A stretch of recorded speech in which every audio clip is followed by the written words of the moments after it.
बिजनौर के रहने वालों, ख़ास तौर से ऐसे लोगों जो अपना कारोबार करते हैं और इस वक्त लॉकडाउन के चलते कारोबार बिल्कुल बंद है, उनके लिए एक खुशखबरी वाली खबर आज हम लेकर आए हैं। जिलाधिकारी बिजनौर ने बताया है कि कुछ दुकानों को कुछ शर्तों के साथ खोले जाने की छूट बिजनौर के लोगों को दी जा रही है। गौर से सुनिए क्या बता रहे हैं जिलाधिकारी और किन किन दुकानदारों को किन शर्तों के साथ दुकानें खोलने की बात कही गई है। सुनिए डीएम रमाकांत पांडे को। नमस्कार, मैं रमाकांत पांडे, जिला मजिस्ट्रेट बिजनौर, एक बार पुनः आप सभी की समस्याएं सुनने और उनके यथोचित समाधान देने के लिए आपके सामने उपस्थित हूं। मित्रों, पॉजिटिव केसेस और किस तरीके से पॉजिटिव केसेस बढ़ने की दर रही है, उसके आधार पर भारत सरकार द्वारा ये जनपद रेड जोन में वर्गीकृत किया गया है। और किसी ज़िले में कितने कोरोना पॉजिटिव केसेस हैं या आखिरी कोरोना पॉजिटिव केस आए हुए कितना समय व्यतीत हो गया है, इस आधार पर उन्हें रेड और ग्रीन में मार्क किया जाता है। और ये मार्किंग भारत सरकार के स्वास्थ्य मंत्रालय के स्तर से होती है। जिन जनपदों में, जिन स्थानों में कोई भी कोरोना पॉजिटिव केस आए हुए 21 दिन से अधिक का समय हो जाता है, उन्हें ही ग्रीन में वर्गीकृत किया जाता है। और इसके अलावा कितने दिनों में केसेस की संख्या 2, वर्तमान में कितने एक्टिव पॉजिटिव केसेस हैं, और जनरल सर्वेलेंस के आधार पर इनको रेड जोन में वर्गीकृत किया जाता है। जो रेड या ग्रीन में नहीं होते हैं उन्हें ऑरेंज में वर्गीकृत किया जाता है।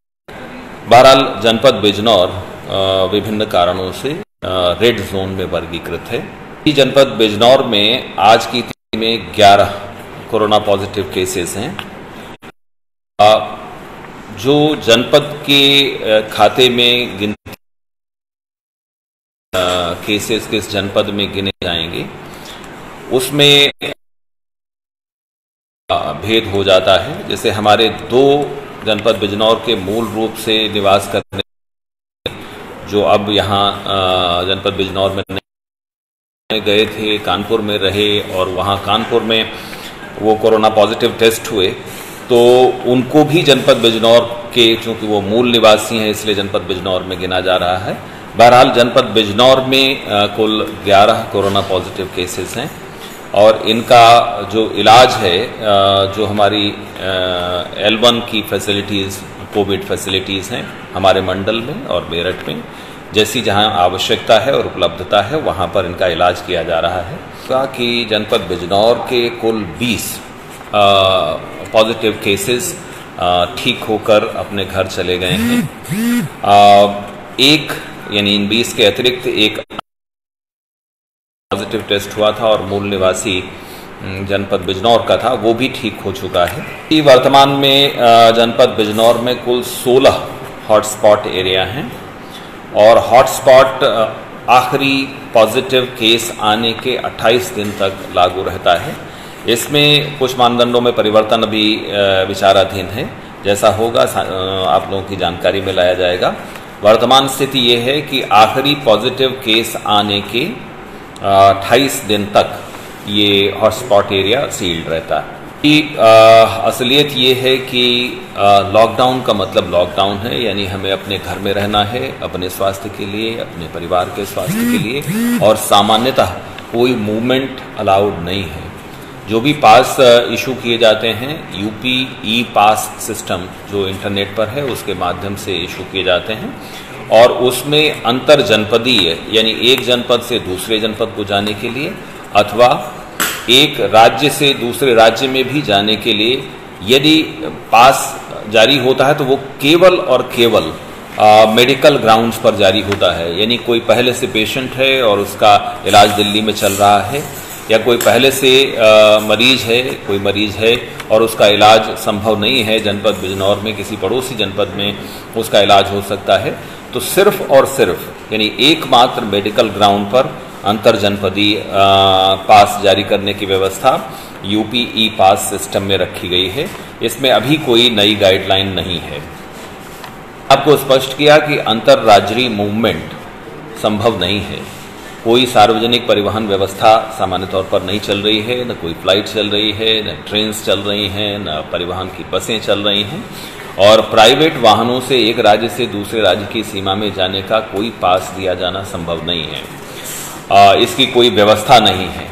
बहरहाल जो लोग केंद्र सरकार के किसी कार्यालय में नौकरी कर रहे हैं और उनको वहाँ जाना है, तो यदि वो अपने कार्यालय के अधिकारियों से इस आशय का कोई पत्र प्राप्त कर सकते हैं कि उन्हें वहाँ जाना उनके कार्यालयों में आवश्यक है, तो इस पर विचार सक्षम स्तर से किया जा सकता है। अन्यथा दूसरे राज्यों में जाने के लिए कोई भी पास की व्यवस्था नहीं है। जो मूवमेंट है वो लेबरर्स का, यानी श्रमिकों का, जो दूसरे राज्यों से तकलीफ में हैं और आना चाहते हैं, वो दो राज्यों की सरकार के स्तर पर, यानी केंद्रीय स्तर पर आपसी इंतज़ाम करते हुए उनके आने की व्यवस्था की गई है, और वो भी केवल शासकीय यानी सरकारी माध्यमों से है। प्राइवेट वाहनों से आने जाने की व्यवस्था नहीं है।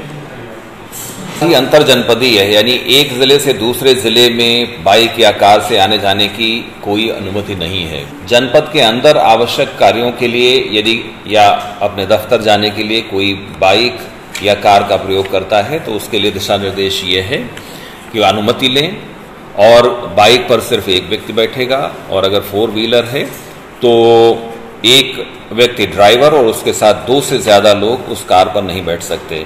मैं स्पष्ट कर रहा हूं, एक ज़िले से दूसरे ज़िले को जाने के लिए ऐसी कोई अनुमति नहीं दी जाती।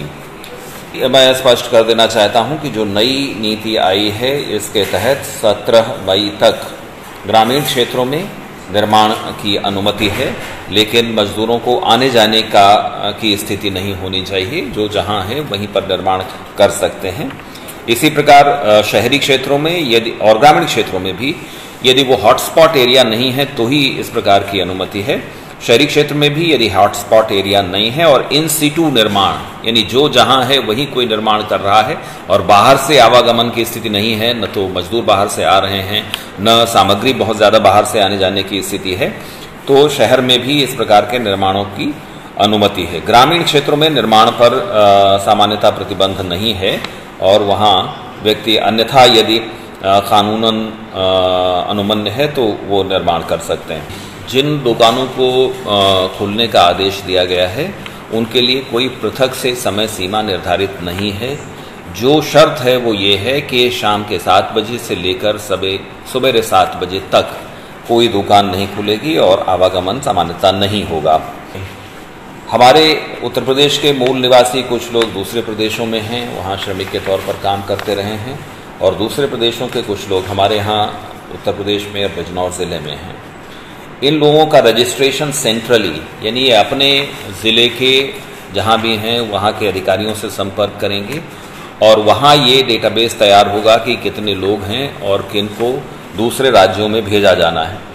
इस बारे में निश्चित हो लें कि प्राइवेट व्हीकल से कोई व्यक्ति आने जाने की अनुमन्यता नहीं है, क्योंकि ऐसे दूसरे प्रदेश से आए हुए लोग या यहाँ से जाने वाले लोगों को क्वारंटीन में, होम क्वारंटीन में रखा जाता है। तो अगर प्राइवेट व्हीकल से जाने की अनुमन्यता होगी तो हम ऐसा क्वारंटीन सुनिश्चित नहीं कर पाएंगे। इसलिए ये निर्णय लिया गया है कि दूसरे राज्यों से आने वाले लोग सिर्फ और सिर्फ शासकीय माध्यमों से आएंगे, ताकि उनका हिसाब रखा जा सके और वो कहाँ क्वारंटीन किए जा रहे हैं इसकी व्यवस्था की जा सके। प्रवासी मजदूर छात्र जो दूसरे राज्यों में हैं, वो अपने संबंधित ज़िले के अधिकारियों के पास रजिस्ट्रेशन कराएं, और वहाँ के यानी राज्य सरकार मुख्यालय से उत्तर प्रदेश राज्य सरकार के मुख्यालय में ये सूचनाएं भेजी जाएंगी, और आपसी सहमति के आधार पर इनके आने जाने की व्यवस्था राज्य सरकार के स्तर पर की जाएगी। मैं स्पष्ट कर दूं कि प्राइवेट व्हीकल से आने जाने का अनुमति दिया जाना या कोई पास जारी किया जाना संभव नहीं है। कृषि यंत्रों से संबंधित दुकानें, जी हाँ, हॉटस्पॉट एरिया को छोड़कर शेष स्थानों पर कृषि यंत्रों से संबंधित दुकानें खुलने की अनुमति है। पूजा पाठ सामग्री की दुकानें, जी हाँ, किसी भी प्रकार की दुकान यदि वो एकल दुकान है, यानी कॉम्प्लेक्स में नहीं है, मॉल्स में नहीं है, तो इस प्रकार की दुकान भी खुल सकती है। लेकिन जो भी दुकान खुलेगी वहाँ सोशल डिस्टेंसिंग मेंटेन की जानी है, मास्क का प्रयोग किया जाना है, सैनिटाइजर और साबुन से हाथ धोने की व्यवस्था रखी जानी है।